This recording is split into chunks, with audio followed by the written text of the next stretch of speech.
Hey guys, welcome back to another episode of the podcast. Now this week I'm joined by Raf and Graeme of the Uptik.com, and these guys are experts in TikTok and TikTok shop. So today we're going to dive into that and let's get straight to it. You too, man. Thanks for having us. Really appreciate it. Slight intro that we're done with you. Okay. Done for with the Apologies for agency. that. So we're done with you agency. Before we get into that, I just want to talk through kind of your backgrounds because I know they're quite varied, right? I think Raf, you're a teacher. Yeah. Very different. Graeme, you worked in real estate. So like, how did we get to where we are today? Real estate's my gig. Go for it, man. I'll have a go. So real estate was my background. However, in Australia, I was very focused on that. And like most things, when you get success, you just kind of get the blinkers on. And there's a guy named Robert Kiyosaki, which most know. And I was like, yeah, I'll go to his seminar, learn more about property. And this was 2017. And there was a guy on stage talking about Amazon. And I'm like, what is this Amazon? Yeah. You know, buy things and like, you know what, make money while you sleep, all that sort of stuff. And I was with a colleague of mine, and he always he was working with me at the time, but he loved the whole make a side income and stuff. And I'm like, mate, I haven't got time for it because I was just real estate focused. I'll buy this course, you do it. And then in the end, I got more interested than he did. So we had a go, and we sort of like most people who do a course, you know, they have a bit of hit and miss to start off with. Got a little bit of success. I think we were like 10 grand a month or something. But then 2020 COVID hit. And that's when things changed. So in Australia, we got shut down for 5 months. Not too sure about other parts of the world, but in real estate, I was making a lot of money, but I had massive overheads and probably a bit bigger ego back then. So when you see your bank account just draining 150 grand a month, you feel like, listen, maybe I need to do something else in life. And at the stage when we were shut down, I don't know how long we were going to be shut down for, but I remembered I had this online course that I'd got going and I sort of played for a little bit, but I didn't focus on it. So like most things, if you put your mind to something. So yeah, I did that, built a brand through COVID, sold out of real estate. I realised this is the model I want. I want to be able to be in control and not be location bound. And I had 70 staff at the time, which became a full-time counsellor. I didn't realise till I got there. So it's funny because you think, hey, this is what I want, then you end up building a jail and then you're stuck. So COVID was horrible, but great for me at the same time. Okay. So yeah, built a brand, and then through that, that brand, one of the networks I was in, was helping me actually work out, well, how can I actually drive traffic outside of Amazon as I keep growing? We're up to about 100, 120 grand a month, and then Rafay was hanging out with them at that time, and then we got chatting because obviously when he started working on my brand and I saw the potential, then I said, hey, maybe we could actually build something out to help other brand owners, because it's such a common conversation, especially because I've been so deep in the Amazon world around how do I drive outside traffic, but like continuously, not just luck. And then he said yes. And then here we are. So was that TikTok at that point, or was that other Yeah, traffic no, that was sources? TikTok. No, it's Okay. TikTok, yeah. Yeah. Okay, and what was your background Well, before that? my path was very different. So I used to be a primary school teacher. I used to teach a composite class of year 3 and year 4. And honestly, I didn't know I was going to go down this path at all, dude. Like, no idea at all. But, you know, I started listening to some audiobooks on the way to work. And don't get me wrong, I love teaching, but I was always stuck in one location. And it was taking so much of my time and so much of my bandwidth, and I always wanted to do more. And so I remember this one day I was walking into class. I didn't know I was going to say this to my kids. I had like 33 kids in class. And, you know, I get them to sit down. I usually play the piano to get them to come sit. And, you know, it's time to like let them know what the class is going to be about this day. And I was just talking to them. I was like, you know what? Just because you're good at something doesn't mean you have to do it. And if you feel like you can do more, you owe it to yourself to try. And they're all looking at me like, oh, what? I mean, they're 8 and 9. Like, what do they know? This is big speech. Big speech. And they're like, oh, yeah, sure, yeah. Anyways, at the end of that day, I went to the principal and said, listen, I'm not going to come back after the end of this term. No idea what I was going to do at all. So had you started anything at this point? Or? No, literally hadn't started. My very first business was a massage therapy business when I was 19 years old. Absolutely failed. And then at this time, I was like 25, I think, when I decided to quit. So anyways, I left and I tried all the random spots. So, you know, Forex trading, it's like, oh, that's what you do, you know, to be location independent. I hated to be it. rich. Exactly. Yeah. Hated that. And then Airbnb was, you know, really popping off at the time. So it was, you know, it was property management, but I just hated getting calls for people that had issues with their toilet. I'm like, this is not what I want to do. Plus, I'm also dependent on location. And then I went into drop shipping and I absolutely failed that as well because I had no idea how to market to save my life. But I knew how to create products or experiences that gave people a result just because I had to be so accommodating with my other profession. So Amazon was great for me. Finding somewhere where demand already existed and then creating a product, launching it there, right, and making an order of magnitude better. And so my wife and I started that. We built 2 of our own brands and exited. And so I guess that's the start of our journey. Yeah. Okay. And what sectors were you guys kind of focusing on Amazon? So for me, it was we had 2. It was arts and crafts niche, and then it was eco-friendly kitchen brand. Okay. Yeah. And were these like products or areas where you had like a passion and an experience, or was it just, business focused? Well, my wife was into calligraphy at the time, so that was easy for arts and crafts. And she was also getting into, we'd moved out to a new place where we're like getting things for the kitchen. And she's like, oh, this is all full of plastic. So I'm like, okay, interesting. And so, I credit her for a lot of my progress, to be honest. She's like, oh, this is interesting. That's interesting. And then I just pulled the thread. Yeah. Okay. Yeah. Mine was based around men's luxury goods, and again, it's a passion for myself, specifically in watches. I love watches, and then from there, it's so much easier to try and craft when you talk about the avatar, but you are the avatar. It's much easier and cleaner. So I went down that path, but there was a different now. But back when I actually launched this, we'll call it a winner, because I was listening to like a fail. Like, just for clarity, I launched 8 products, not 8 ideas. I launched 8 products and failed with all of them. So just a reminder, like, if you're on this journey, you think, hey, I've had a couple of failures, it's going to work. 8. But like anything, you just keep going and win in the end, right? And did you keep getting better each time? So you take your kind of failings, or you just keep trying different products? I got better at the end, but if I look back, I think, you know what? I went with gut feeling too often. Okay. That's basically the crux of it. And data wins. And something that I wish I learned much earlier was perception value. So, and that's why I believe that our watch line of products became a success, because perception value is you can create something. Like I talk about handbags with coaching, and people, I'm like, look, you could go buy a handbag from, a cheap store for like $20-$30 that does the same thing Louis Vuitton does. However, Louis Vuitton can charge this extreme price because their perception value they've created with their marketing over time. But you can shortcut that process by promoting your products around luxury items. So is your product something you can make that you can put, for me, a Rolex watch in, that all of a sudden the product feels so much more expensive than if I put like a Seiko in there? It's the same product, it's the same thing.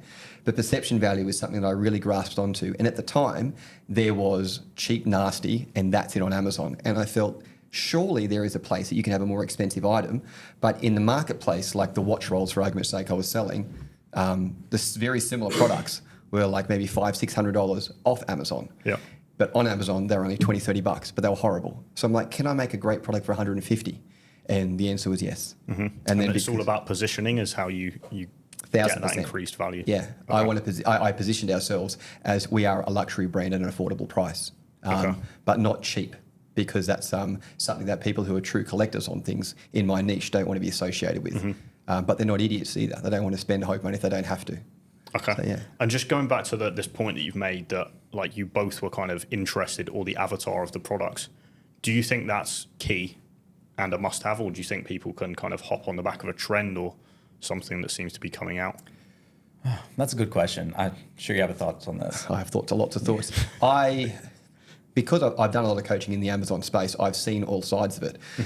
I will say, from personal opinion, I can only go on that because I've only been successful with products I've been passionate about. Okay. But I also think it's because of the brick walls, in that if you're actually passionate about something and you hit a brick wall, if you are passionate enough, you'll push past it. Where I feel like if something is just numbers based, but you really couldn't give a crap about this product whatsoever, if it gets a bit hard, it's like your opportunity to be like, I knew it wasn't going to work. It's too hard, and push past things. So for me, I would 100% recommend people, if you can go down something you're passionate about, because everyone's going to have on this entrepreneurial journey, speed humps, brick walls, whatever they might be. It's much easier to push past them if you're passionate than, the numbers say it'll be good, so I'll keep going. That's my personal opinion. Yeah, and to piggyback on that, it's like people get hyperfixated on the form of what they're passionate about. So like, for example, if Graeme wasn't flexible, like he's in that luxury market, but he's like, no, I want to really launch a watch, and it's super competitive and saturated, and didn't expand the aperture of what he was going to actually target, then he wouldn't have found the products that he was launching either. And so like, be passionate around the problem space as opposed to the specific product. Yeah. And I think that's the thing that, is the wind in your sails when you do inevitably get hit by all these problems as you're launching. Yeah. Yeah. Okay. And when you are kind of, you've chosen your area, you're now kind of looking at products. Are there certain KPIs or metrics that you would say, AOV must be above a certain amount, or what are you kind of looking at in that sense? Well, again, personal opinion, but yeah, I went for more expensive products because I felt I had enough skill level after my 8 failures to, you learn along the way that I could cross the different things that a newer seller, so to speak, would find difficult. And I knew that in the more expensive items in the Amazon world, there is less competition. And I also had some money behind me on the base that I knew I could fund the stock. I'd built great terms with the supplier through relationships. So for me, I was like, I knew that even if I didn't know the product yet, it was going to be an average price point of over $100 US. Mm-hmm. Yeah. I think for me, it's different now. Like what I know now, I'd change my business completely. Yeah. Because I think with where e-commerce has gone now and how people are choosing to consume information and deciding to buy products, I would never launch a product that I can't visually tell a story around and that doesn't have any kind of reoccurring revenue. So those are the 2 pieces that are a must for any product that I'm ever going to launch now. Okay. Yeah. I agree with that. Yeah. Yeah. So let's kind of fast forward. So we've got, brands up and running on Amazon. You guys then mentioned that you're kind of looking at other ways to drive traffic and other platforms. Why is that? Well, for me, I became number 1. So I'm like, great, I'm the best seller in this category, but what do I do next? Because again, in the category that I was in, my total addressable market, you get to a couple $100,000 a month, that's it, you're done. It's not like these other categories that were doing $1 million and like you're an average seller. So for me, I'm like, okay, well, my next stage is to go Shopify and go off Amazon. But then once you go Shopify, unlike Amazon, how am I going to drive traffic from there? So then you start looking at like meta ads and Instagram. And then I start looking at all the costs of those kind of things.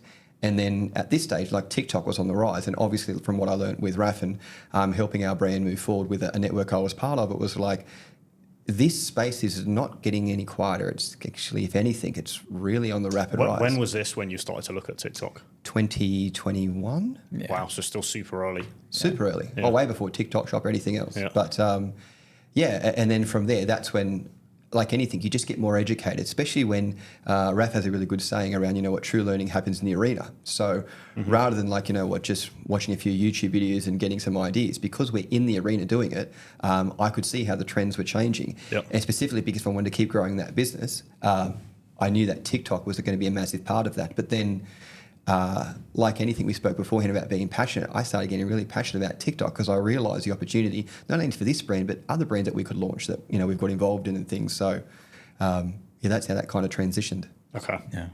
Was it the same for you, Raf? Well, we'd exited both our brands. And so this was like in the heart of COVID. And my wife was a chronic Instagram user.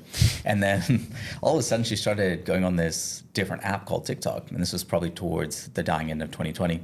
And she got me to do this weird chair challenge. She never want me to do this. And she's like, you can't do this. I'm like, 1, my wife's laughing at me. And 2, I think she's posting it on TikTok. What is that thing? Yeah. And so I was like, okay, interesting. But she changed her behavior and she doesn't do that for much.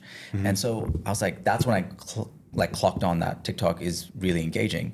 And so I was like, this is interesting. So I'd exited my brands. I was flush with capital and I thought, okay, well, I understand Amazon. Fair enough. But I know that that's not where the attention is going right now. So what I'm going to do is I'm going to get just a bunch of Me Too products, launch on Amazon, and give myself a challenge to sell out of this minimum order quantity of this brand on Amazon with only TikTok traffic. At that time, there wasn't any TikTok ads platform. Obviously, there was no TikTok shop. It was just organic content. Okay. But the connection between TikTok and buying had been well established. The hashtag TikTok made me buy it had, even at that time, 1 billion+ views. Wow. And so I was like, okay. And so I just reached out to people and like, hey, do you want to make a post for my thing and product exchange? And I learned how to work with influencers that way. And then when the ads platform got live, I taught myself how to work with TikTok ads. And obviously, at that point, I was like, okay, now we need to create content. Then I learned how to hire internal creators to create content around the brand, and then of course sell it all out.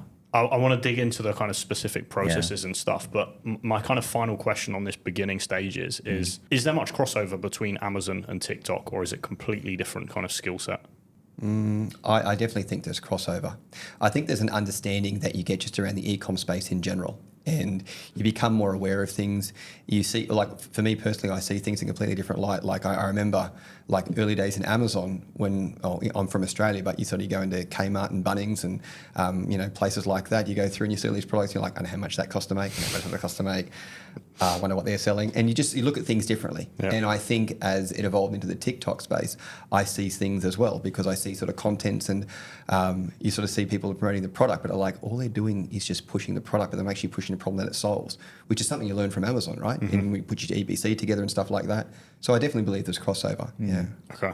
But was it still a completely kind of starting from scratch? I think learning? in a way it is. I think there is a crossover, but not as much as you'd think, mainly because of how you capture attention. Yeah. When you're launching on Amazon, you're launching in a stream of existing demand. So you're fulfilling demand that exists. People are already searching. They're aware of the problem they want to solve. They're solution aware. So they're typing, hey, water bottle, and then they're looking for that. Yep. But when you're on TikTok, they don't even know that they're looking for a solution. So they're not even problem aware. And so capturing attention really top of funnel, that's what TikTok is. And the skill set requires you as a brand owner and as a marketer to go much wider. Like, how do I get this customer before they even know that they're looking for a water bottle? Yeah. And so in that way, it's different. Okay. Can we talk about that then? So moving on to kind of the content side of it, what is the process for capturing attention? Like, how do you, because you're interrupting someone that's, having leisure time essentially. Yeah. How are you doing that? I think the thing that most TikTok users, I would say all TikTok users hate, is being sold to. Would that be fair? Right? We hate it. So the second there's an ad, you're going to swipe away. But TikTok, unlike other platforms, it's built on a content ground, which means that when you've posted content that's engaging, it's going to get more distribution. And so what content is engaging? Something that tells a story.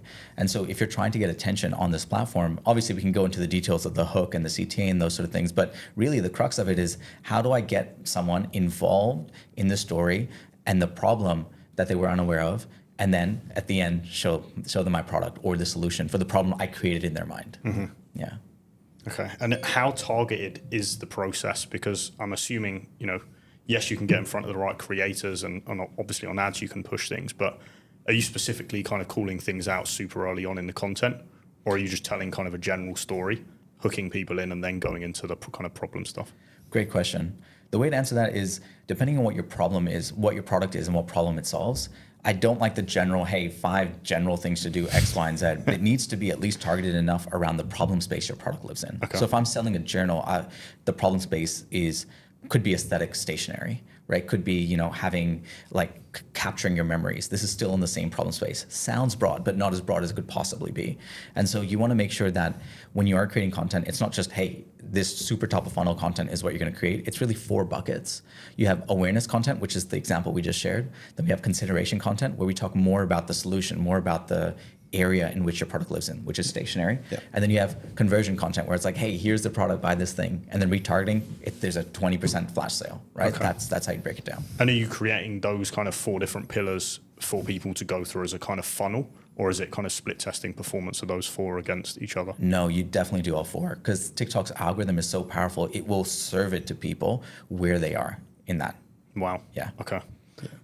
Anything to add on that, Graeme? Only that common mistakes that we see is the conversion part, where people get involved, like, I'm going to go on TikTok, and all they do is create content around conversion. They just try to sell, and the algorithm hates you.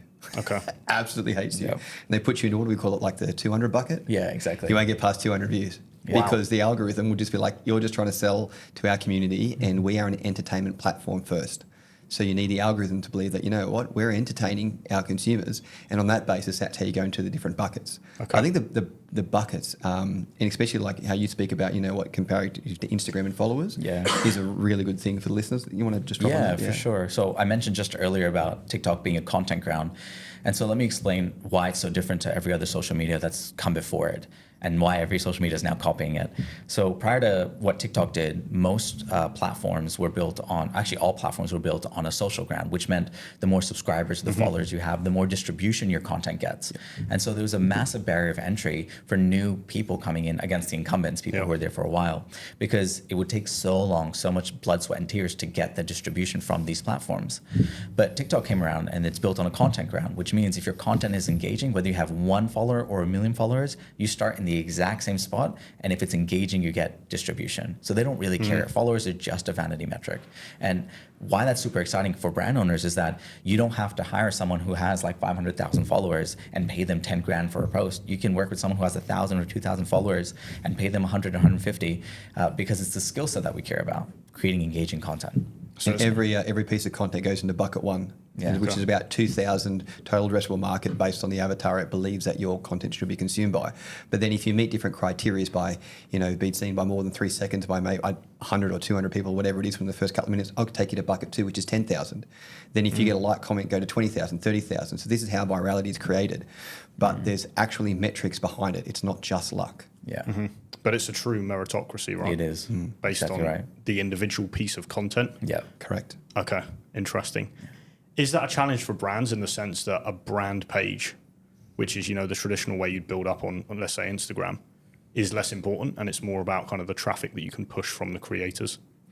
Not really, because I like looking at TikTok traffic in 3 main buckets. The first bucket is borrowed traffic when we're working with influencers and affiliates. Then you have obviously got ads, which is paid traffic, but then you have own traffic. And I think most brands sleep on building their own audience on the TikTok platform because they're used to building audiences on Instagram in a very traditional way. Like here's an image here, Black Friday, Cyber Monday sale or whatever, instead of creating content around the problem space. I mean, there's massive examples like Ryanair has an amazing TikTok presence, Tabs Chocolate, even a Duolingo, amazing presence on the platform. And they're not really selling the product. All they're doing is attracting their tribe. So when they do hit them with consideration and conversion content, a lot more people purchase. Okay. Yeah. And for those brand pages, how do you recommend brands run them? Is it hire creators internally to kind of manage the page? Yeah. Is it, a company faceless page? Like, what do you recommend there?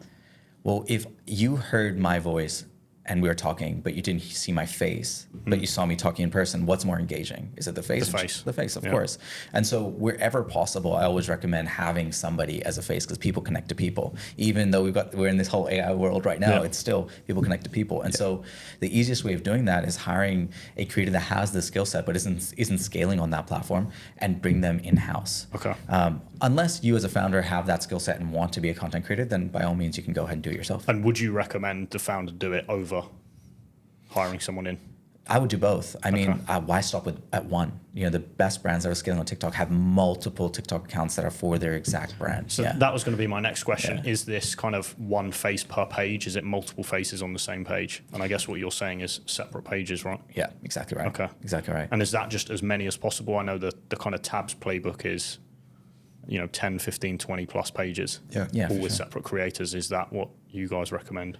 Well, I'm very hesitant to prescribe things to brand because what I want to do first is diagnose, like where are you in your business and at what stage? If you've only ever been selling on Amazon or only ever been selling on Shopify with Meta ads, you haven't achieved product content market fit, which means you don't know how to effectively visually show your product. So if you start with 15 pages, you have 15 pages of shit. You know what I mean? Yeah. So, and your focus is scattered too. Exactly. So like it's as an end goal, but it's a staged approach. Okay. Yeah. So crush it with one and then start to build up 1,000%. kind of others. Yeah. Okay. Exactly right.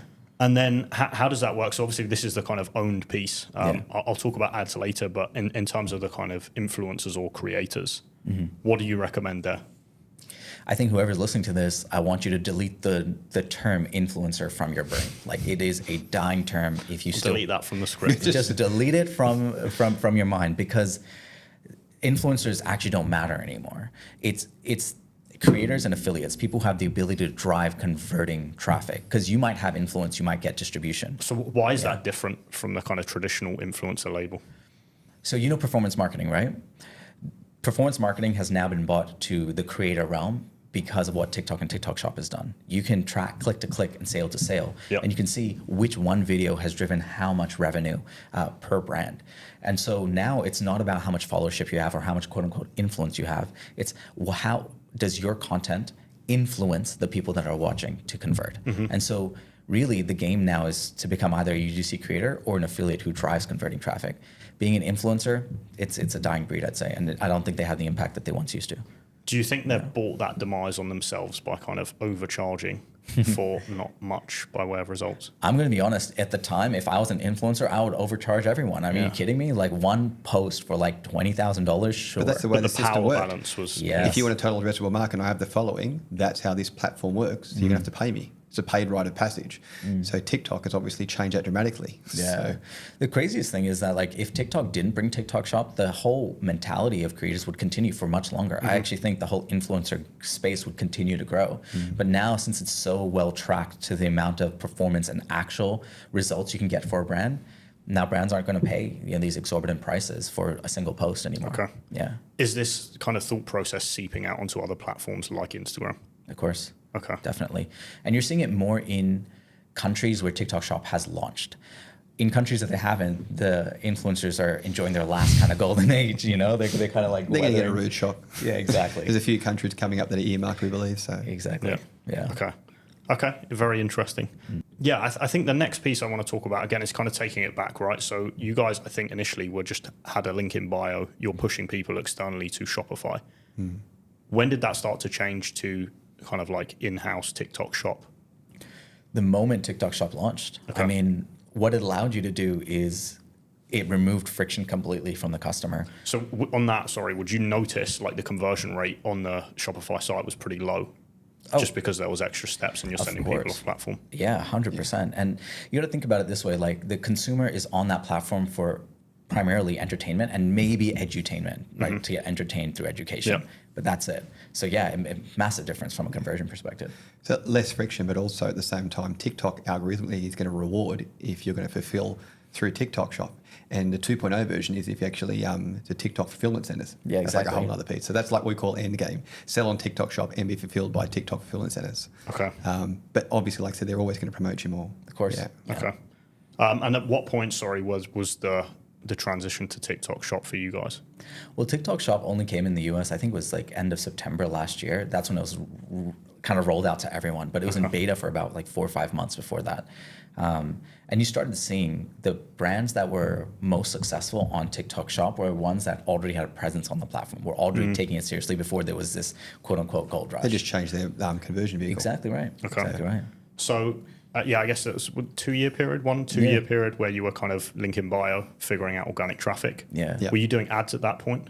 So I was doing ads prior to that. So I've been in the TikTok space for about 3.5 years. For a long time, it was just organic. And then obviously ads came around and driving to Shopify and obviously Amazon as well. And then TikTok Shop just flipped the script on everyone, which is really exciting. Yeah. How did you find the kind of ads platform on TikTok? It's basically a copy of Meta. Yeah, Yeah, at least how it looks. It's targeting. Does it come with the Meta flaws? Oh Or is man, its own set of flaws. Definitely its own set of flaws.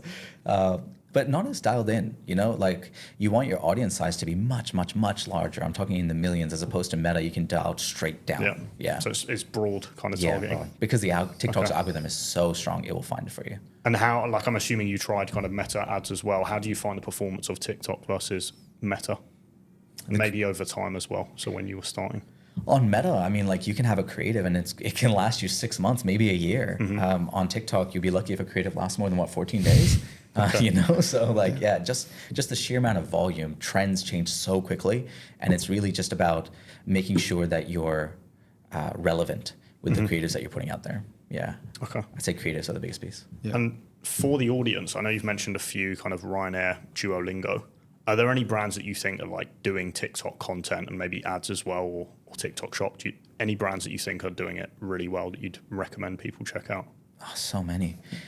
Goalies up there. Yeah, Goalies up there. They're monsters. Yeah. Monsters. Had a very good month, right? Recently, was it with Kevin Hart? I feel like every time they're having bloody good months. Yeah, but like just amazing. They weren't in a good position before they got on TikTok Shop as a company, Yeah. and then TikTok Shop basically from what I hear, saved their company. And I think last month I checked, they had 9.7 million. This is before Black Friday, Cyber Monday, Wow. so I don't know, but in the last 30 days. But you have Super Nelocom, really check them out. They're amazing. There was also the Shilajit resin brand did really well, called Better Alt. Oh, they're the gummies. Yeah, even the gummies did really well as well from Yeah. BY's Beyond. That they were really good. There's so many, man.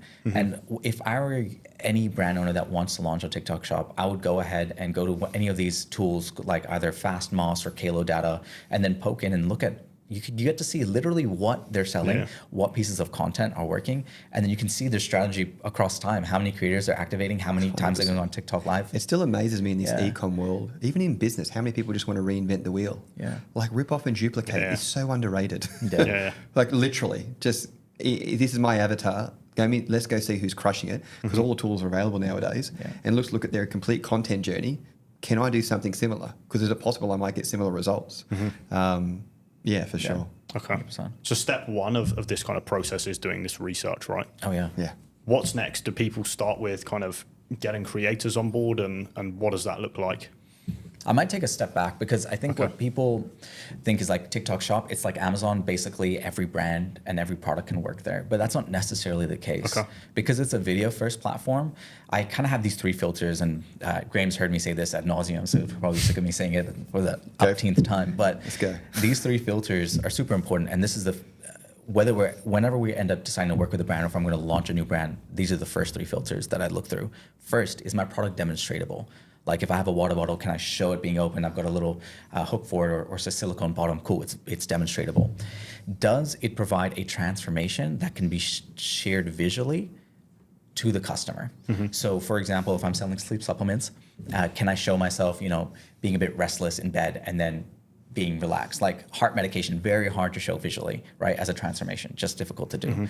And then lastly, and this is probably the most important, is my passionate audience talking about the problem my product lives in on that platform? Okay. Because if they don't do that, then you're selling to an empty room. Yep. Yeah. And do you need all 3 of those kind of need criteria? all 3. Okay. Yeah. One without the other is just not going to work. It's going to be fighting an uphill battle for sure. So for products or companies that don't fulfill those 3, are you saying like TikTok's kind of not for you? I would say TikTok Shop is not for you. Okay. TikTok, I think, is for every brand, because that's where your customer is. But you would focus predominantly on awareness and consideration content, and then point them to a different conversion vehicle. And play the halo effect game. Yeah. Because so many people see things on TikTok and then later on be like, I'll just, and Raf speaks a lot about this around consumers will buy where they choose to buy. So in America, obviously we know that more than 50% are on Amazon. It's a game where they're like, well, if I saw it over on TikTok multiple times, but I wasn't ready to buy it, but actually I'll just go over here now because I trust Amazon. I'm used to it. Next day delivery, something wrong, I'll just get returns, whatever it might be. So there's a halo effect organically that you'll get through other platforms, maybe in Shopify, through your Google SEOs, whatever it might be. Okay. But yeah, there's different things. Those 3 pieces specifically, we talk about like a hot knife through butter. It's just, if you get those 3 pillars right, it's much easier. But yeah, you can still get awareness for sure, because the audience there, I think they cracked 170 million now. Yeah. It's a lot of In people. the US alone, yeah. 170 million of 340 million, so half the population. And just to clear up like a common misconception that everyone on there is kind of 15 and under. The fastest growing demographics over 40s is that? 51% are over 30 years old. Wow. 11% are above the age of 50. Wow. Yeah. Okay. So is your avatar over 30? Most likely. Yeah. That means at least half the audience is of that fit. So your avatar is definitely there. It's just that, what is your product a fit to be seen, whether it's TikTok Shop or an awareness play through the Halo game, through whether it's Shopify or Amazon. Yeah. Okay. And then assuming we've got, those 3 criteria kind of ticked off, what's next? Next is figuring out whether you want to go and leverage all 3 traffic levers or start with the lowest hanging fruit, which is working with affiliates. I think step number 1 is, if you've never run any sort of content of any kind, achieving product content market fit is the most important thing to do. So number one, exactly. And so the easiest way of doing that is working with affiliates who have that skill set already. Okay. Activate 100, 200 affiliates with samples of your product, because they will learn how to effectively communicate your product. You're going to give them a sandbox, but you don't know because you haven't done this yet. Are you briefing these affiliates? Are you giving them kind of angles that you think will work, or are you just kind of sending them the product and saying, figure it out? No, definitely not the latter, the former for sure. Yeah. I like saying give people a sandbox, but with enough creative freedom to play. Okay. And so that's what we do with any creator we're going to activate. Yeah. Okay, so this is kind of different to the traditional UGC on Instagram or Meta, Yeah. where it's, brands are giving, here's the script, we want your hair to look this way, we want you to have this kind of lighting, and it's very dialed. So you guys are kind of giving a loose structure and then letting the creators run with it. And then with that creative as well, I mean, nothing's perfect, so it's test, invest, scale. Then we run different things and see what's working and what we can. Raf talks about, like, different pieces of content. Some might obviously get a great amount of views, which means their hook's amazing. But if these other videos or content are getting more sales, and maybe their CTA is much better, so how can we make a combination of both? Okay. And then even better than that, how do we actually run ads behind that too? Yeah. So like, there's all these different phases we move through. But again, as Raf said, it's that sandbox, because you don't want to take away the creative from these different affiliates we work with. But at the same time, sometimes they don't even know their own genius. So they might be amazing at what they do. They just don't know what they do. But we want to build things that are repeatable and sustainable, that we can actually be not based on luck. And that's done through giving instructions in that sandbox. Exactly. Yeah. Can we just dig into what you said there, because there's a lot of info. So we've got creators, they've got kind of the sample and they've got some rough guidelines. Are they then kind of posting that content on their account? Or are they sending this to you to Raf, you post? take that one. Yeah, for sure. No, they're definitely posting on their account, right? Because we want to work with affiliates that are posting it on their account and then creating shoppable videos. Okay. And anyone who sees their content can then click directly to our listing on TikTok Shop. Okay. Yeah. So they're posting it themselves. Are you guys then kind of tracking the performance and TikTok seeing? Shop does it for you. Okay, so the platform does that. Yeah. You're then kind of looking at the top performers and what do you do with that information? So the most important thing when you're launching on TikTok Shop is to get out of the cold start. So in the very beginning, you aren't going to get any traffic because since TikTok Shop is new and the vast majority of users on TikTok are not e-commerce buyers yet, their behavior is changing. The proportion of e-commerce buyers on TikTok holds them very near and dear. And so if you're going to give them a bad experience, they're not going to give you distribution for those products. And so getting out of the cold start is super duper important. And so what you need to do is make sure that when these shoppable videos are posted, that you're shipping effectively, you're giving that customer a good experience, and that you get your first 50 to 100 sales as quick as humanly possible. Okay. Because after that point, what ends up happening is now we can distribute our product and our sample opportunity to many more affiliates and test lots of different angles and lots of different creatives. But in the very beginning, we want to just activate that and get as much traffic to get our first 1,500 sales, get out of the cold start. And for that initial kind of 1,500 orders, how many creators or how many affiliates would you kind of try and activate? There's different levers to pull, right? So there could be some products that you get a lot of people requesting samples, but they don't end up creating posts, or others, no one's responding to you, but when they do create content, it absolutely crushes. Yeah. That really depends. So we're really just to get that first 50 to 100, not 1,500, 50 to 100 sales first. Getting out of that phase is so super duper important. And then after that, I look at all the content that's been created and I look at, okay, what are my top 10 creatives and what have they done? Okay, can this be replicatable? I'll go ahead and contact that exact same creator and be like, hey, do you want to create 3 more? And you're on a retainer here with us. Why not? Okay. Right? And that's the way you end up expanding. Because one thing I think is important to remember, and I'm kind of digressing here, but I think it's important that unlike any other platform, TikTok benefits from a power law. And so I don't know if you've ever been in school and someone yells fight, and then everyone starts going like, oh, there's a fight over there, and then more people run and then have a look, right? And so TikTok's a bit like that. So in the beginning, you're gonna try and beg and try and get these affiliates to work with you. But when you start getting sales for your listing for that product with these affiliates, then more affiliates start coming to you. And that process, now you get your pick of the litter. And so you want to get to that point. Because they see what their colleagues are doing, like, oh, hey, what's going on over there? Exactly right. Exactly Fight. right. Exactly right. Exactly right. And so Okay. they I like that one. Yeah. I like that. I want to talk about kind of incentive structures. So you mentioned there kind of a retainer for top performers. What does that look like, and what are you giving people kind of at the start? And do you work on a commission structure, or what's the setup? Yeah, I mean, TikTok works exclusively on a commission structure to begin with. You can give retainers to start with, but that would be outside of the platform. You have to remember, most content creators, despite what it looks like, aren't making that much money. There's a very small proportion, but a lot of them have the skill set, but they don't have any regularity in their income. So us as brands, what we need to think about is like, how can we solve these creators' problem? Their problem is consistent income and revenue, right? And so the sandbox that we give them, we're giving them hooks and tools and examples and frameworks and scripts that could be helpful for them, up for them to use. So that's a lot of info you're giving them. Yeah, of course, so that they can be successful to make more money.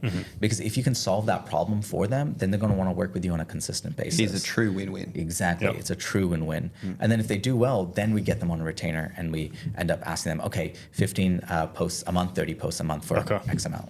You want to talk about like rough commissions? Because I know on a general basis, we like to go aggressively to start off with to try and get that momentum. But do you want to sort of break down a couple of numbers? Yeah, 100%. So on TikTok Shop, most brands are like, oh, I'll give 5% or 10%, haven't made any sales, nothing at all. And what they don't understand is you can always turn that dial down, but no creator is going to want to work with you for a 5 or 10% commission. Especially if you're new, right? Exactly. Yeah. There's Until no they proof. know. That's right. Yeah, until somebody yells fight, right? Yeah. And so what I recommend for brands, obviously if you have a very expensive product, this is not the case, but majority of brands should start between 25 to 30% commission on TikTok. And you can dial that down when you start getting traction. And what I see is most brands, they sit between 15 to 18% after everything gets established and is settled. And that's also payable for the first purchase too. Yes. Just to clarify. Interesting. Yeah. So your point there being if there's a subscription or repeat purchase. Yeah. There's That's no, all you. Yeah. All you. And that's where, like, that you want to go heavy to start off with because I want to obtain the client, and then obviously your product's got to do the work to obviously get repurchased. But we love repurchase. Yeah, as you mentioned. Okay, so this is interesting. So the traditional kind of D2C Shopify model, right, is roughly kind of 30% of price going to Facebook. But the difference between kind of Facebook and TikTok is that this is a percentage, right, and it's not a fixed fee regardless of whether you kind of sell or not. Yeah. That's Does true. that make it more kind of attractive for brands to kind of get started? You'd hope so, but it's not. Most brands are still sitting on the sideline. I like saying like the best race to win is where half your competitors are still warming up, and that's what TikTok Shop is right now. Most people are just waiting to see what happens. And that's what's fantastic about Red Ocean, Blue Ocean. So it was I think I saw the other day 10.5 million active sellers on Amazon US versus 60,000 on TikTok Shop US. Yeah. 10.5 million, 60,000. Drop in the ocean. Red Ocean, Blue Ocean. Yeah. So it's a no-brainer for us. But again, it's a no-brainer for all the people who are early adapters to getting this thing moving. So Just listen to Gary V. Yeah. Oh my God. Every second day, he's riffing around. Like, he puts something up today around the social e-commerce change and his like live videos and testing he gets made. It's just, he goes, all you idiots, how he talks. He goes on the sideline, he goes, it's fantastic for us. Yeah. So, yeah. But do you think TikTok has the potential to get to that level of 10 plus million stores? Oh yeah. Oh, yeah. Oh, without a doubt. But I don't think he'll like. So what do you think the opportunity window is before it becomes more saturated? I think that's a very good guess. Yeah. It'd be a big guess, but I think there's a long way to get to that. Yeah. But I think that's also great because people who can get on board now and embrace the opportunity. There's a lot. How much you can achieve in business in 2-3 years with like strategic focus, especially with a platform that is the number one worldwide. More people spend time on TikTok than any other platform in the world. Yeah, not even close. The statistics around, what was it, Facebook? It's 50%? Yeah. Yeah, so 50% of people who are on TikTok are not on Facebook. Yeah. So we talk about Wow. meta, 50%. Wow. So we talk about meta ads and we're like, oh, look, we're pumping meta ads. Half your audience, potential audience, Can't be is reached. just not there. They'll never see you, That's right, yeah. and it's also, like I said, the repurpose too. So meta ads don't essentially work on TikTok, but TikTok ads do work on Meta. Some of the best performing Meta ads are repurposed TikTok ads. So Exactly right. get very passionate, you can see, but I love the space. Yeah, and piggybacking on that is like 33% of Instagram, TikTok users aren't even on Instagram. So yeah, you're thinking, oh, I don't even market on Facebook. I market on Instagram. 33% of your target demographic isn't even on Instagram. And So it is really a whole separate channel, right? whole separate channel. The overlap you think would be a lot more, but it's not. Yeah. That's insane. Yeah. I did not know that. Yeah. Here we are. One other thing I wanted to kind of talk through was, kind of that repurchase model. So you guys said at the start, this is something you recommend.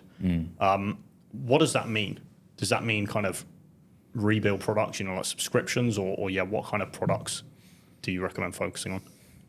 I think the runway we've got here is at least 2 to 3 years before, or even longer before any of this gets saturated. But in that time, you can build, grow, and exit a brand. So I would look at how can I visually tell a story, those 3 filters that I said, and how can it be visually appealing so that the hooks write themselves, right? Look about High Smile, the purple toothpaste, the teeth whitening. It's so freaking visual. They didn't have to make it that color, but it's so visual. It hooks you in. So how do I create a product where the hooks write themselves, where they create themselves?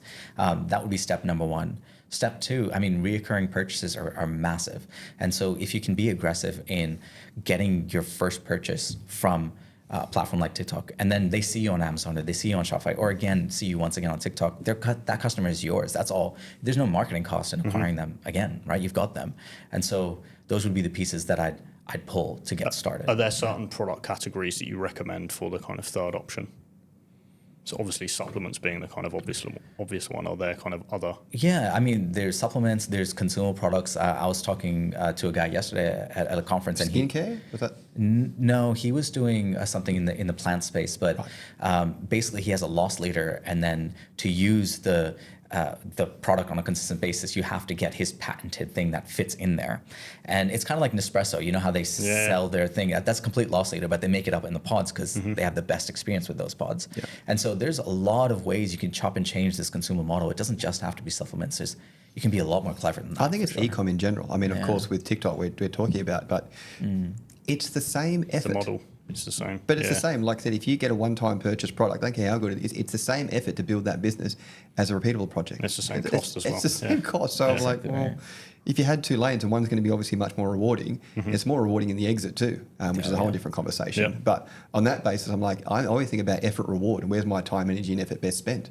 So, right. Yeah. That makes sense. Okay. I just want to pull it back to the kind of existing process then. So we've got, we've talked through the kind of creator side. Do you put ad spend behind the top performers? What does the ad process look like? So the ad process can be quite involved, but the lowest hanging fruit for brand owners is if a brand or if a creator ends up posting a piece of content that gets traction, you can just get their Spark code and then just drive traffic behind it. And from just the like a whitelist exactly. ad on Facebook. Okay. From the consumer's perspective, it doesn't look like an ad though. It just looks like a normal piece of content, which is amazing. That's the best part about it. Exactly right. And we already know it works. Exactly. And so TikTok already has kind of a lookalike audience because it's already worked well organically. So they just expand that audience further. And so you can squeeze out, like I'm seeing ROASs through return on advertising spend, just in case those people that are watching don't know what I mean. Like at 12.0, like 12x. Wow. Yeah, it's insane. And this is not uncommon, but that's because the algorithm is so powerful that it will show you that content to people who are ready to buy. And so once we organically get product market fit, we're like, how deep is this well? Yeah. Okay. And just keep, I'll take a 12x any day, I don't know about you guys. Exactly. Yeah. Okay. Yeah. So you put kind of ad spend behind the top performers. Will you repost any of that content? So let's say you've got, your main brand page and you've got creator X who's got a killer piece of content. You've got ads behind it. Will you kind of put that on a different page or channel? No, because the creator owns that piece of content. You don't. Yep. And so it's super important that you don't do that. First, for that reason, because it is their content, it is their asset. But secondarily, TikTok hates duplicate content. Really? So if you repost the exact same thing, both will get hampered down. Yeah. So the distribution gets stopped. So definitely don't do that. Yeah. So the algorithm is really smart on TikTok. Very smart. Yeah. Very smart. Yeah. Okay. And then kind of a similar question is, are you using AI in any of these kind of content processes? I know I think it's mainly on the app side. Yeah. A lot of kind of, fake visuals and voiceovers. Do you recommend that or? We don't. Okay. Well, I know a lot of other brands and great. I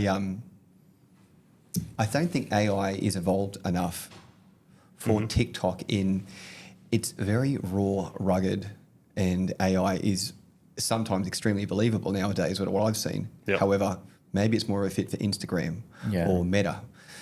But TikTok being so raw, real, and authentic, I don't feel AI has a place just yet. But I see other brands doing it, and all power to them. But it's not part of our mentoring and coaching. Definitely not for the content creation side. I think it's a great tool to come up with ideas. It's a great tool to help build transcripts and things like that. But even TikTok is moving away from AI. So when TikTok Shop launched, you could create AI videos around products as long as there was a clip of you physically holding the product. You didn't have to show your face, just your hand holding the product. And the rest was AI. And people were crushing it. They're making hundreds of thousands per month off individual videos. But now you're not even allowed to use AI for shoppable videos. So TikTok itself is moving away from that. Okay. Yeah. And kind of linked to this point, it seems like to me as someone that's not, an expert, that a lot of the videos that do the best on TikTok are kind of very raw, and I don't want to say amateurish, but No. But they are. They are. low quality. And, Facebook guys are spending, hundreds of thousands on Photo super high shoots. quality production, etc. Yeah. What would you say to that? Like, what type of content performs better? Well, I think you hit the nail on the head, man. There's a reason why it works, because you want to hear advice and recommendations from your mate next door, as opposed to this person in this fancy shoot telling me that I need to go ahead and buy this thing. I think that's why it works. It seems like your best friend or your sister telling you, hey, let me put you on game. This is a really interesting thing that you should go ahead and buy or try. And that's why it works. It's the authenticity. Yeah. Okay. And it goes back to people just don't like being sold to, but they don't. And even though you are in a different way, you don't realize it. That's exactly right. So, yeah. Yep. Okay. Can we talk about scale? What kind of scale? Let's take kind of someone that's new to the game. What can they realistically achieve kind of 3 to 6 months in, and then maybe at the top end, what are some example numbers that brands are doing? Yeah, for sure. I mean, are you cool for me to take this one? Yeah. So I think the most important thing for brands that are launching, and I mentioned this before, is literally you need to get some sales through the door. I don't care how you do it. I don't care if you discount your product for 50, 60% to get that first 100 sales. Doesn't matter. Because if you don't get those sales through the door, then affiliates won't want to work with you. TikTok won't give you traffic, and you're basically stuck in no man's land. It's unlike when you launch on Amazon, where if you're indexed right and you get PPC, people are already searching, and someone might give you a punt and try and buy. That won't work there. So in the very beginning, your first 30 days, it's all about getting out of the cold start. Then after that, it really depends on how fast you activate affiliates and how you support them, as well as the offer that you're providing to your customers. So I've seen brands go from 0 to 140, 150K. I've taken brands from 0 to 140, 50K in a matter of 2 months per month. But I've also seen brands that get to that 100K and then drop back to 30K and then 15K and then back up to 40K. So you have to get lazy. Yeah. But they do. They're like, I've made it. Yeah. No, you have to keep producing content. So that's the answer. It's kind of volume of content then? Yeah, I think the answer to this question is like TikTok. People think that TikTok revenue is luck. It's actually an equation, and it's the same equation across the board. It's revenue equals views times CTR, which is click-through rate times conversion. So it's views times CTR times conversion. And everything is downstream of views. You can't optimize CTR if you don't have views. You can't optimize your conversion rate if no one lands on your listing. No one sees your offer. So yeah, the activation of affiliates, creating your own content with your own traffic, and distributing through paid levers on that platform is so necessary. Okay. Yeah. And can we just talk kind of top end? Yeah. What, these big brands that are crushing it, what kind of numbers are they doing? Well, Golly wasn't on this platform and they're probably the shining example of absolutely amazing, like 0 to crazy. And so I think they launched in August, I believe it was, and they weren't on this platform at all. The first month they made 4 million. Wow. Yeah. And then they made 5 million and then 4 million again. Last month was 9.73 million. Okay. And I'm not sure what they've done this month, but they understood a really important thing, that in this equation, everything is downstream of views. And with Pareto's principle, 20% of those posts are going to give you 80% plus of your results. So they're like, I'm just going to create the pool that's the largest as possible and incentivize creators to create content. And they did something really unique that now other brands are trying to copy. They created an insane incentive program for these creators. It wasn't just, hey, here's some commission, which they gamified it. They gamified the hell out of it. Could we talk a little bit about that? Can you just explain what those incentives were? This is part of our rip-off and duplicate. We're like, that is amazing. Hell yeah. Yeah. And so it was based on the amount of GMV. So that's how they calculate revenue on TikTok, GMV that each affiliate drove to the TikTok shop for Golly. And so the lowest tier was 1,500. If you drove, actually lowest was 500. So you drive 500 in revenue, you get a gift card or a prize. Over a 30-day period. Over a 30-day period only. And then it went all the way up to 1.5 million in GMV within a 30-day period. And around 100,000 GMV in that 30-day period, they were giving away Cybertrucks. Wow. Yeah. Lamborghinis, Uruses. Wow. A condo in Miami was the 1.5 million if you drove it within 30 days. And so vast majority, almost every single person is never going to get that. But the prizes leading up to those tiers meant that each person who got one sample, they didn't just create one video. They didn't create 30 videos. They created hundreds of videos in that 30-day period. So if we look at that equation, views times CTR times conversion, they just poured gasoline on that front end of that. Yeah. And this goes back to your point about how do you incentivize the creator, right? Yeah. And so I think brands need to be thinking, what can I do that's not similar, obviously out the gate to that, but that's the kind of thing you're competing with, right? Yeah, definitely. Yeah, the question to ask is like, how can I serve the creator and solve their problem? Because in turn, they're going to solve mine. Because the creator's looking at Golly. Yeah. Yeah, and they're exactly. looking at you. And they want the chance to go, with virality. So obviously this sandbox that you're giving them, our feedback's been like, great. It's not like, oh, you've handcuffed me, so to speak. They want help because obviously like it's a win-win. It's a true win-win. Okay. Could we just talk number of pieces of content and maybe for, an example brand, 100 to 150K monthly revenue, how many creators should they have or do you recommend and what's the kind of volume of creative per month? That's a good question. The mistake I see brands make is they might have a product suite of 20 different products in their brand and they want to activate every single one of them. So they give samples for product A, B, C, all the way to F. But the thing on TikTok, and this number comes directly from them, is that it takes 5.4 times for a customer to see your product to decide to buy it. That's actually less than other places on the internet where it's 7 to 10. Yeah. But it's still 5.4 times. And if you're pushing 20 of your products out there, it's going to take so much longer for you to get there. So much dilution. Yeah. And so what I recommend is have 1 or 2 products that you're focusing on. And that's the tip of your spear. And you want to activate as quick as humanly possible. Depending on what your niche is, it really is. They become your traffic magnets. Yeah. And in some cases, obviously with brand strategies, it might be a loss leader. Exactly. Simply because I just need to get people aware of obviously my brand, who I am. And the quickest way is through this product here. However, other brands, it could be their bestseller on a different platform. So it really depends on the brand, the product, and obviously their strategy.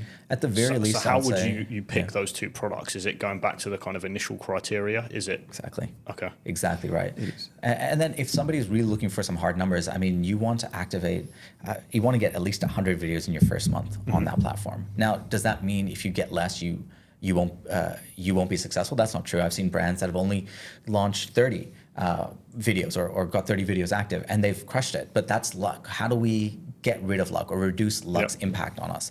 Make sure we get the volume of views out there so that we can optimize over time. Yeah. Okay. And you talked before about a kind of 3-part equation led by views. Can you just talk briefly about how you would optimize the other 2 kind of variables in that equation? Yeah, for sure. The next part of the equation is CTR and click-through rate. And that's really how are we communicating about that product in the video. More importantly, how are the affiliates communicating about that product? So how are we getting them to click through? What is the offer that's being put together? More importantly, how are they communicating? Are they increasing the problem in the customer's mind enough during that period that it pushes them to actually click through, right? Okay. Yeah, and then the last part's conversion, and that's pretty easy. It's like, what is your product offer as a brand? When they land on listing, basic things like, is it optimized? Do you have social proof? Are there reviews? Are there, it's a video first platform, but you'd be surprised how many listings don't even have a video on their TikTok shop. It's insane. Yeah. So it's little things like that actually make a huge impact on conversion. Okay. Yeah. But when you boil it down to the basics, it really is the product and the content. Oh yeah. There isn't kind of many other moving parts to this. Yeah, everything else is downstream of those things. Yes. Okay. Yeah. As in those are the 2 most important levers to be focused on. Yeah. Product content, definitely. That's and obviously the content suited to the avatar, like I said, that they're selling to. Yeah. Okay. Exactly right. All right, guys. I now want to focus on you 2. And I know we talked before, you've got your own brands. You scaled them up on TikTok. Is that how you kind of learnt this process? No, so my brands and products were on Amazon to begin with. Those are the ones that I exited. And then, like I mentioned, I was flush with cash and I was like, I see what's happening on TikTok. And that's it was kind of like a pay to learn. So were you kind of working with clients and kind of their brands? No. So it was just me at the time. Okay. So after I'd exited my brands, I launched like a Me Too product on Amazon. I gave myself that challenge to just drive with TikTok traffic. And then from there, I understood how to drive influencer traffic, paid traffic. And then I was in the network with you, and that's how we met. And then I started working with aggregators to build out their entire external marketing system because I understood this thing that most people weren't doing by first-hand data, by actually doing it myself. And then obviously TikTok Shop came, and then from there I've been working with clients ever since, helping them launch and helping them scale on the platform. Okay. Yeah. And are those brands that you're starting from scratch on TikTok, or do you recommend kind of pivoting across existing products and brands? For a brand just launching? Yeah, which one do you prefer? Do you prefer working with kind of new brands or pivoting across existing products? Well, for us as a business, our core customer people with existing brands that are trying to drive more traffic. And our specialty is TikTok, not Meta, not Instagram, anything else. We're experts in TikTok. So if you had a brand on Shopify, Amazon, whatever it might be, and you're like, I'm trying to get, top of funnel awareness, whether it's TikTok Shop or just driving traffic through the halo effect we spoke about beforehand, they're our core customers that we and members that we deal with. Yeah, I think the nuance to that is that we're launching our brands once more. So I'm super excited for what's down the road, and even the brands that we have currently. Like, I will make sure that I launch on TikTok Shop first, but that's only because I understand all the pieces. I don't recommend a brand new brand who doesn't have the awareness of TikTok, hasn't sold anywhere else to start on TikTok Shop. Yeah. I think the learning curve is too steep. Yeah, way too steep. That's why we're working with brands that are already established first, so that they have that space. Yeah. And there's also other, I mean, it depends on obviously the brand strategy, but there's other thing in place. We spoke about a new member today around they're launching new, they've just been funded from Kickstarter, and they're like, we want to go to TikTok Shop, which is amazing. But it's also not a bad idea just to open up an Amazon and just be on page 17. Because just for the fact that, you know, if you get a few sales from there and a couple of reviews, if someone sees you on TikTok, they can Google you, they go straight to your page, be like, oh, they're on Amazon as well. So it passes the BS test. We talked that, you know what, well, actually, they're not just a, no disrespect, but a Chinese drop shipper, and, you know, they're not going to fulfill us or whatever else. They actually are a brand. So there's other pillars that you just need to put in place. Same with the follower campaign that we talk about. Like, even with your own account, just getting to 1,000 followers. It's a bullshit metric. It's vanity metric. It means nothing other than, you know what, socially proof. Like, oh, if you got 1,000 followers, you must be a real brand then. So there's little pieces and stuff that you need to put in place. Okay. So Uptik is really all about kind of pouring fuel on a fire. And kind of taking things to the next level. It's just taking advantage of where the attention is. Like, we talk about TikTok all the time, but it's not that we are advocates or we love TikTok. We just know statistically that's where the attention is. So if the attention is there, how do I harness that attention and then drive it to wherever my conversion vehicle is, being it Amazon, Shopify, or TikTok Shop? And we love TikTok Shop and Fulfilled by TikTok because we understand the algorithmically, if you do everything else right, they'll give you an extra boost. Okay. So, And for businesses kind of that want to work with you, what does the process look like specifically? With us, we start with a discovery call because, again, it's like those three pillars are very important. We wouldn't want to work with a business if we're wasting their time. And, you know, at the same time too, if it's not that hot knife through butter, everything's uphill. And it's okay, but we're just not a fit. TikTok's not a fit. So we start with a discovery call to try and work out exactly where their brand is, what their goals are, what they want to do, and then specifically sort of build out a helicopter view strategy. We talk more obviously about our consultancy and what we do, and then we just get to work. Okay. And what does that relationship look like when you've signed someone up and you're kind of working with them? You want to go through it, Rafay? Yeah, for sure. So what we do is an 8-week mentorship program coupled, or on the back of that is a 90-day sprint. So what we like doing is implementing these systems within the business. So we help train your staff and yourself. We open up your ad account and look at, okay, this is where you optimize. We look at your content to be like, this is how you can make sure you get better distribution with your content. This is how you can create content for your own brand and your own branded TikTok account. But then after that, it's really all implementation based. So it's like, this is our 90-day sprint, and we break that down into 10-day chunks. At the end of day 10, you should be at this point. At the end of day 20, you should have done all these things and be at this point. Because our success is going to be darkly reflected by the success we get our members. And so if you're not going to be executing, one, obviously you're not a great fit for us, and two, we don't want to take your money, right? We want people that are ready to execute and ready to put that fuel on their fire, really ready to leverage TikTok to scale their brand. Okay. Yeah. And is there a certain kind of revenue size or ICP that you'd focus on? It's more about, like I said, just having an existing product. So I guess the 3, probably 4 pillars of business that we work with is crowdfunded. So, you know, post-launch, pre-launch as well. Because again, TikTok being, that's where the eyeballs are, it helps in all phases. So if you had a product that, you know, it's been funded through crowdfunding and you want to go to launch, we would help. If you have a brand on Amazon that's doing like 5 or 10 grand a month, or even on Shopify, we would help as well because you have an existing product. If you're a brand that's like really scaling, like you're doing 100, 200, 300, yep, we work with you as well. It's a different strategy though, because obviously you're in a different pillar. And the other piece is actually we work with agencies. So agencies where they're full service, which we're not. A lot of agencies are, you know, managing PPC, they're managing meta ads, whatever it might be. But their existing clients are like, hey, I want to get involved in TikTok now. And most agencies be like, yeah, let's go. And they might not know what they're doing. So on that basis, that's where we come involved because, we empower the agency then with all the skills to then implement for their clients. So they're kind of like the 4 pillars that we work with. Okay. Could you just explain, you know, this done with you approach, why you guys kind of prefer to work this way? I think, well, for me, I mean, when we sat down and put this together, a lot was from experience as well. And again, this is my personal opinion, but respectfully, if you created an online course to how to sell on TikTok, I feel that you're a fraud. And I say that because if I record and raft today a program to give you everything, every step, whether you're going to drive traffic to this platform, that platform, this is what you need to do, most likely half of it will be irrelevant in 3 months' time. Because the space is changing that fast. So how could I sell it to somebody and be like, oh yeah, good to go? A great example, which is actually a really good example about the social e-commerce space, is Amazon and the amalgamation with TikTok. Was it 2 weeks ago? Yeah. 2 weeks ago now. So beforehand, it used to be, right, you know what, here's a product on Amazon, then you go to the affiliates page and you go through to click out and whatever it might be. Now, they've amalgamated the back end to create a shop now button similar to Shopify. So it feels like I'm staying on the platform or I'm buying it through the platform, and I can do that on Prime without leaving. I love that because, again, it's like, well, people are thinking that I'm not too sure about this whole social live videos. What is this whole game you're playing? Amazon are the kings. They don't move for anybody.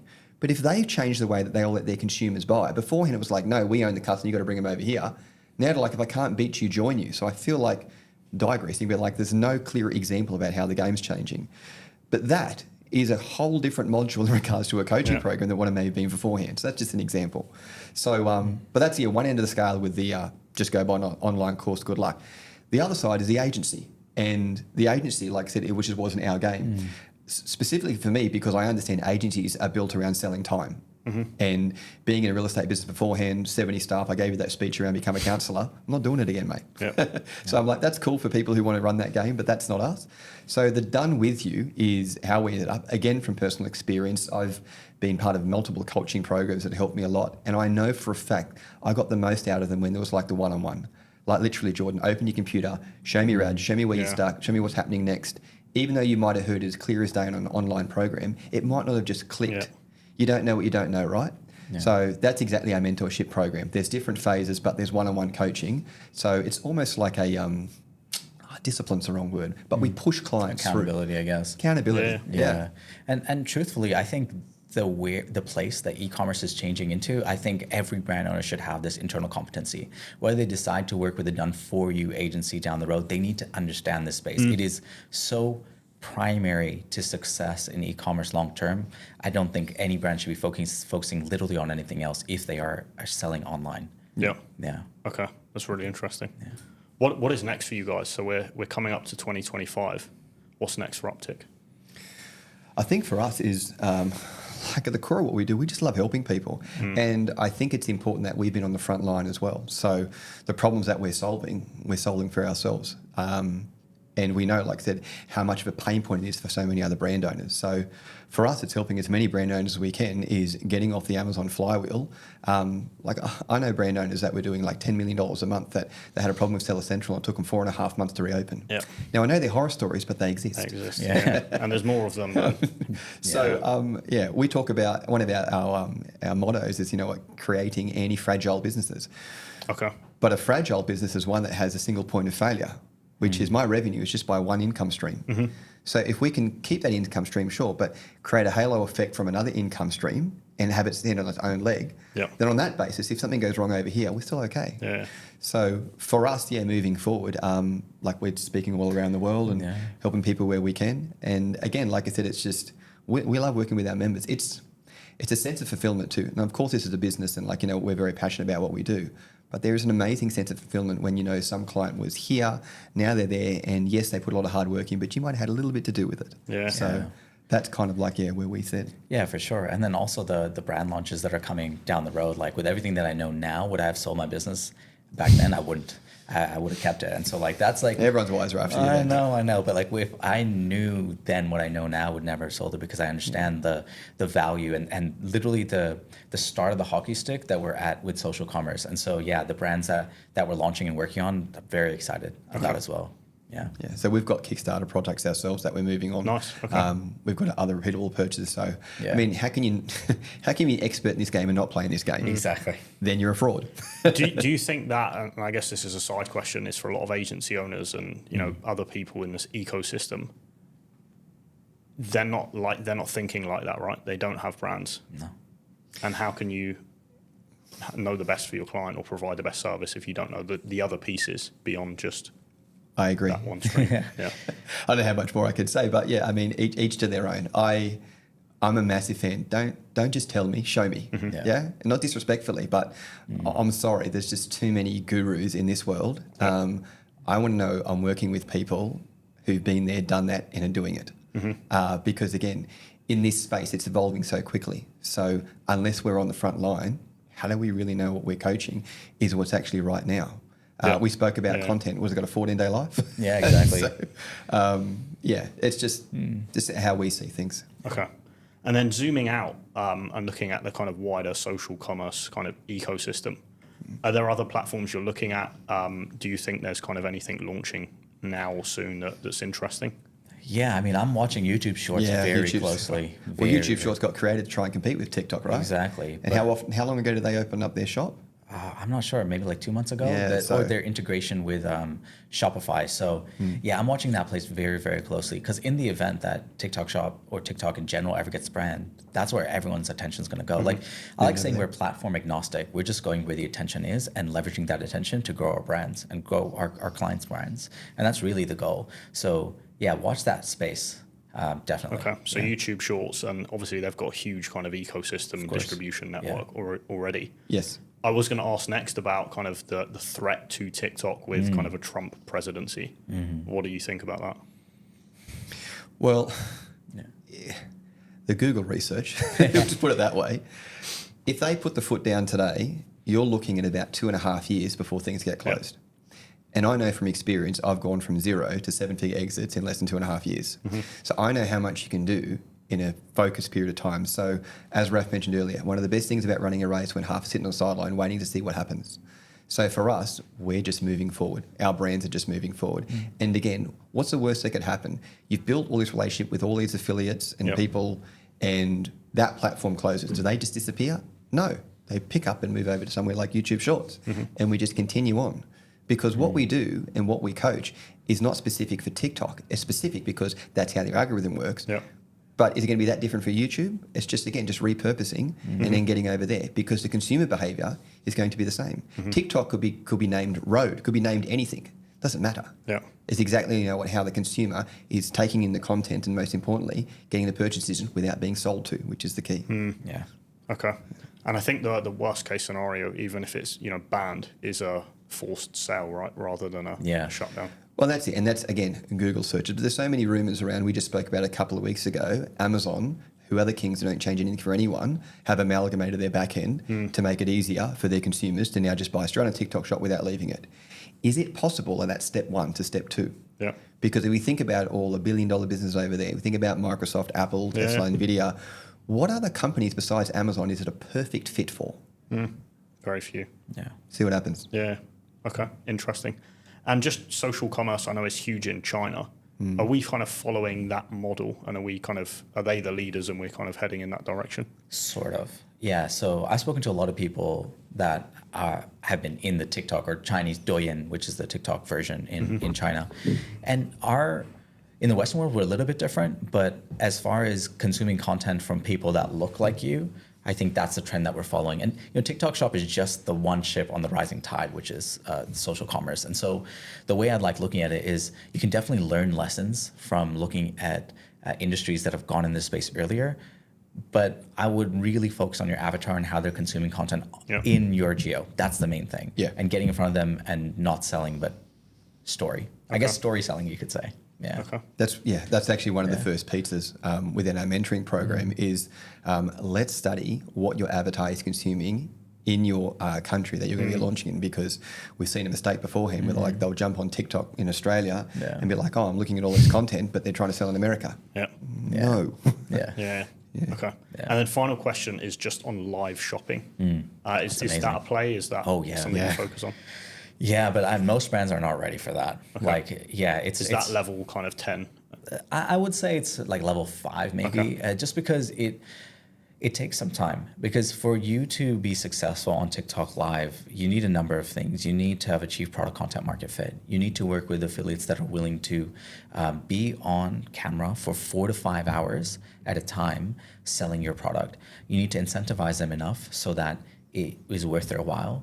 And you need to have a really large sandbox to help them create content that's going to work for that period, as well as run ads behind those lives. So I would say that's like running, and most brands haven't even started crawling on TikTok. But live shopping, if you're a brand that has the capacity, don't sleep on TikTok Live. Go. It's pumping. It's really crazy, actually.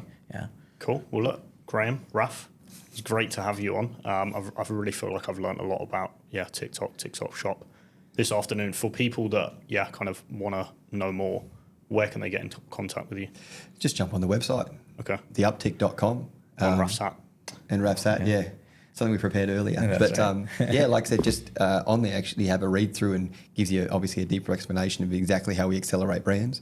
And fill out a contact form. And the next step is just jump on a call. Let's just have a chat, because regardless if you're a fit or not, if TikTok is part of what marketing strategy moving forward, we can put you in the right direction to get moving. That's right. Cool. So Okay. that's what we do. Thanks again for coming on, guys. Thanks for having us on. Thanks for having us, man. Awesome. Pleasure.